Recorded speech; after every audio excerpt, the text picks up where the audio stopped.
दोस्तों नमस्कार, जय हिंद जय भारत। नाम रमेश सिंह, ठगी पीढ़ी जमा करता तब जब संगठन के राष्ट्रीय महासचिव। दोस्तों आप लोगों के बीच में आज फिर कुछ नई जानकारी और कुछ पुरानी दोनों का मिश्रण होगा खबर में। और एक चीज़ है, समय समय पर हमारे सुप्रीम कोर्ट के न्यायाधीश हों या अन्य उच्च न्यायालय के न्यायाधीश हों, देखा जाए अक्सर एक बात बोलते हैं कि कहीं ना कहीं जो पैसे वाले हैं, जिनके पास अथाह दौलत है, जिन्हें धन कुबेर भी कह सकते हो, सिस्टम कहीं ना कहीं इनके ही उसमें आ गया है और ये सिस्टम को पैसे के बल पर खरीद भी लेते हैं।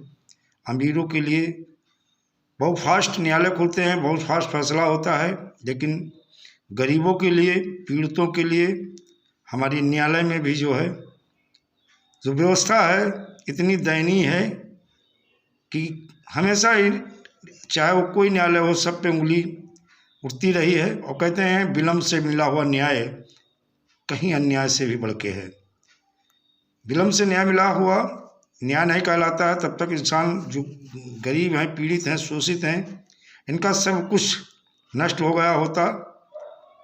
और न्याय तब मिलता है जब पता लगा उनके पास कुछ नहीं बचता है, पूरा जीवन तबाह कर देते हैं। और ये धन कुबेर और धन कुबेरों के गठबंधन वाले जो हैं, इस चिटफंड घोटाला का स्कैम देखा जाए पूरे भारत में समेत, पूरे मतलब यूपी से लेकर के सारे स्टेट जितने हैं, चाहे वो छत्तीसगढ़ हो, मध्य प्रदेश हो, अरुणाचल हो, उत्तराखंड हो, चाहे वो पंजाब हो, हरियाणा हो, सिक्किम हो, तमिलनाडु हो, नागालैंड हो, यानी हिंदुस्तान का कोई ऐसा प्रदेश नहीं है जहां इन ठगों ने पीड़ित लोगों को, यानी गरीब बेरोजगार लोगों को अपना टारगेट बनाया और इन्हें आत्महत्या के लिए मजबूर करते हैं। लेकिन हमारी जो सरकारें हैं, इन्हीं से एक अच्छा गठबंधन होता है इन ठगों का। और इस चीज़ के लिए देखा जाए छत्तीसगढ़ में भी मुझे याद है कि वहाँ के सीएम समेत मंत्री, विधायक, सांसद रोजगार मेला लगाया गया था और इनके खिलाफ छत्तीसगढ़ में करीब 2000 कार्यकर्ताओं ने एक याचिका डाली थी। और उस याचिका को, यानी सीएम सहित अधिकारियों को भी पार्टी बनाने की याचिका ये स्वीकार भी कर ली गई थी हाई कोर्ट में। लाखों निवेशकों के करोड़ों रुपए लेकर फरार चिटफंड कंपनियों के एजेंटों द्वारा करीब 2000 शपथ पत्र के साथ बिलासपुर हाई कोर्ट में याचिका डाली गई थी और वो स्वीकार भी किया गया था। कहते हैं छत्तीसगढ़ के लाखों निवेशकों के करोड़ों रुपए लेकर छत्तीसगढ़ हो, झारखंड हो,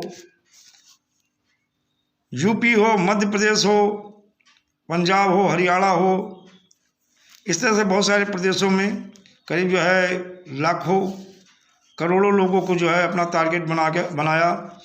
और इसी तरह से छत्तीसगढ़ में ये पहल किया था कार्यकर्ताओं ने। करीब 2000 कार्यकर्ताओं ने, एजेंटों ने प्रदेश के, छत्तीसगढ़ के जो प्रदेश के सीएम डॉक्टर रमन सहित कई मंत्री और बड़े अधिकारियों को पार्टी बनाने के लिए याचिका दायर की थी और ये याचिका वहाँ स्वीकार भी की गई छत्तीसगढ़ में। याचिका में एजेंटों द्वारा शपथ पत्र देते हुए कहा गया कि कंपनी के मालिक समेत उनको संरक्षण देने वालों के खिलाफ उच्च स्तरीय जांच सीबीआई व अन्य दूसरी एजेंसियों से कराई जानी चाहिए।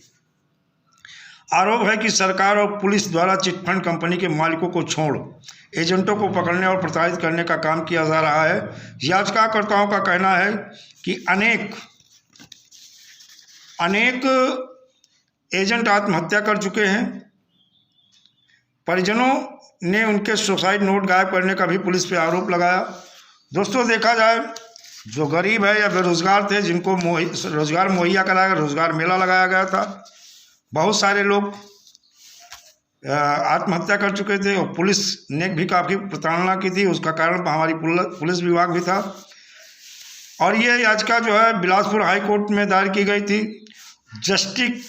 जस्टिस गौतम बादली की सिंगल बेंच जिम्मेदार की गई थी।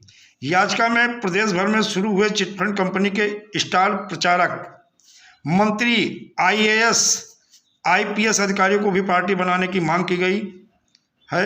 याचिका हाई कोर्ट ने स्वीकार कर ली है। बता दें, प्रदेश भर में चल रही चिटफंड कंपनियों को अपना बोरिया बिस्तर समेट कर फरार हो गए हैं। कंपनी में कार्यरत एजेंट ने जो लोगों का पैसा इकट्ठा कर कंपनी में जमा किए थे, अब लोगों का गुस्सा और कानूनी कार्रवाई की गाज एजेंटों पे गिर रही थी। दोस्तों, एजेंटों पे आज भी देखा जाए बहुत दयनीय दशा है और उनके ऊपर आज भी दिक्कतें आ रही हैं। और इन मंत्री, विधायक, सांसद, आईएएस, आईपीएस, इनके ऊपर क्यों कार्रवाई नहीं होती? क्या यह संविधान से बड़े हैं या कानून इनके ऊपर लागू नहीं होता है? इस चीज़ को जानना होगा और समझना होगा। हम अपने नेक्स्ट वीडियो में आपको वो बहुत सारी जानकारी देंगे जिसमें किस तारीख को किस पेपर में क्या क्या छापा था इन कंपनियों के विषय में, और उच्च स्तरीय जांच की जो बात की गई थी। अधिकारी सब जो है अपने अपने बहाने थे उनके, वो बहाने बनाते रहे और कहते थे अफसर हर जिले में चिटफंड सेल बनाने के कहते रहे। सभी ने चिटफंड का पैसा वापस कराने का भरोसा दिया, लेकिन पीड़ितों को कुछ हासिल नहीं हुआ। चिटफंड से ज़्यादा शासन प्रशासन, फोरम, कोर्ट कैसे ठगे निवेशकों को, यानी इन फोरम से लेकर चिटफंड के से लेकर के और अधिकारियों ने, पुलिस विभाग ने किस तरह से पीड़ितों को और ठगा और परेशान किया। आज भी उनका पैसा नहीं मिल पा रहा पूरे भारत में, चाहे वो उत्तर प्रदेश हो, मध्य प्रदेश हो, हरियाणा हो, पंजाब हो, महाराष्ट्र हो, तमिलनाडु हो, झारखंड हो, छत्तीसगढ़ हो, बिहार हो या अन्य 28 प्रदेश हैं हमारे देश में। सब पीड़ितों की बहुत दयनीय दशा है। और कैसे कहा जाए कि वास्तविक में ये राजनीतिक पार्टी जो भी है, मैं किसी एक की बात नहीं करता, सारी राजनीतिक पार्टियों में जो नेता बैठे हैं, जो इनको आप लोगों ने जिन्हें चुना था, सत्ता में जिन्हें भेजा था, जिन्हें अपना प्रतिनिधि बना के भेजा था, ये अब मलाई खा रहे हैं, ऐसा आराम कर रहे हैं, अपनी पीढ़ियों को मजबूत कर रहे हैं। इनके पास इतना धन दौलत होगा, ये धन कुबेर हो गए हैं और आपके दर्द को, आपकी पीड़ा को ये नहीं समझ रहे हैं। तो जनता जनार्दन है, आप लोगों से यही रिक्वेस्ट करेंगे, आने वाला जो चुनाव है सन 2024 में, अगर ये बर्ड्स एक्ट यानी the banning of unregulated deposit scheme act 2019 की अनुपालना सुनिश्चित नहीं करते हैं, इसके तहत अगर भुगतान का दावा स्वीकार नहीं करते हैं और 180 कार्य दिवस में भुगतान नहीं करते हैं, तो एक बड़े आंदोलन की घोषणा की जा चुकी है। 15 तारीख को फतेहपुर में काफ़ी प्रदेश से काफ़ी लोग आएंगे, लाखों की संख्या में होंगे। 21 तारीख को प्रयागराज में महाकुंभ की शुरुआत होगी, पीड़ितों का महाकुंभ होगा। पूरे देश से कई लाख लोग वहां एकत्रित होंगे और सीधा, चाहे केंद्र सरकार हो चाहे स्टेट गवर्नमेंट सरकार हो, इनको सीधा चुनौती देंगे। और एक ही चीज़, संपूर्ण चुनाव का या तो बहिष्कार करेंगे या 23 मार्च की जो तैयारी चल रही, 23 मार्च सन 2023 शहीदी दिवस पे जंतर मंतर पे एक बहुत बड़ा, सारे पूरे भारत से पीड़ित जमाकर्ता कार्यकर्ता वहां पहुंचेंगे। अगर 23 मार्च के पहले पहले भुगतान इन्होंने सुनिश्चित कर दिया, इन कंपनियों के जो दावे किए गए थे भुगतान की अगर शुरुआत कर दी, तो मोदी जी को धन्यवाद दिया जाएगा। अन्यथा अब ये सारी राजनीतिक पार्टियां जो भारत के प्रधानमंत्री हैं और या अन्य राजनीतिक जो पार्टियां हैं, ये अब सोच ले, देश जाग चुका है। इन पीड़ितों का, गरीबों का आप शोषण बंद कर दो।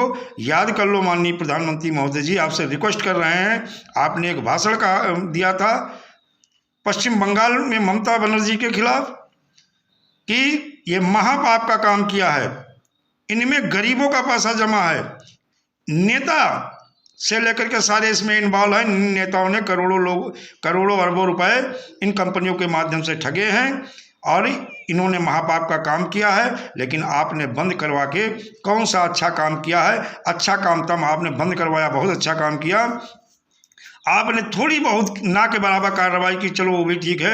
आपने 3.5 करोड़ लोगों को बेरोजगार कर दिया, वो भी ठीक है। लेकिन इन पीड़ित जमाकर्ताओं का आपने पैसा नहीं भुगतान करवाया। जब से आपकी सरकार आई, आपके इस पीरियड में, यानी जब से बीजेपी की सरकार आई, बहुत सारी कंपनियां, आपने स्वयं कहा था कि 2.5 लाख 3.5 लाख कंपनियां मैंने बंद करवाई हैं, ये कंपनियां बंद करवा दी है, तो अच्छा काम है। इन पीड़ित जमाकर्ता उसी पीरियड में लाखों नहीं, कई लाख कार्यकर्ता और जमाकर्ताओं ने आत्महत्या की। ये इसकी जिम्मेदारी कौन लेगा? उन परिवारों को आपने कभी सोचा है कि कैसे वो अपने परिवार को चला रहे थे? और ये कारण यही चिटफंड कंपनियां, आप लोग जो चाहे वो किसी की सरकार रही हो, इन सारे राजनीतिक पार्टियों को, अरे एक नहीं, हाई कोर्ट से लेकर कई जगह याचिकाएं लगाई गई हैं, आज तक इन नेताओं के खिलाफ 1% कार्रवाई नहीं हुई। केवल साफ टारगेट कार्यकर्ताओं को बनाया जा रहा है और जमाकर्ताओं को बनाया जा रहा है। तो ध्यान रख ले, ये अब सारे एक हो गए हैं। आने वाले में ये सत्ता उलट पुलट के रख देंगे। जो भी, चाहे वो पक्ष हो विपक्ष हो, कोई हो, सबके लिए एक संदेश है, अगर 23 मार्च के पहले भुगतान नहीं किया तो जन जागरण जन चेतना अभियान गांव से लेके, गली से लेके, कूचे से लेके, शहर से लेके पूरे देश में जन जागरण किया जाएगा और संपूर्ण चुनाव का बहिष्कार किया जाएगा। यह तो वर्ष एक्ट 2019 के तहत 180 कार्य दिवस में भुगतान करें, अन्यथा अब इसके दुष्परिणाम, यानी इसका जो एक्शन का रिएक्शन आने वाला, जो आपने कंपनी बंद करवाई वो आपका एक्शन था, अब पीड़ित जमाकर्ताओं कार्यकर्ताओं का एक्शन जब शुरू होगा तो सारी राजनीतिक पार्टियों को भोगना ही पड़ेगा। दोस्तों, अगर वीडियो अच्छा लगे तो लाइक करें, सब्सक्राइब करें, ज़्यादा से ज़्यादा शेयर करें। और दोस्तों, वीडियो पूरा देख लिया करो। नेक्स्ट टाइम मैं आपको जानकारी देंगे किस किस पेपर में कब कब क्या क्या हेडिंग थी, क्या क्या निकला था, ये जानकारी आपको नेक्स्ट वीडियो में देंगे। तब तक के लिए दोस्तों, हम अपनी वाणी को विराम देंगे। जय हिंद, जय भारत, वंदे मातरम।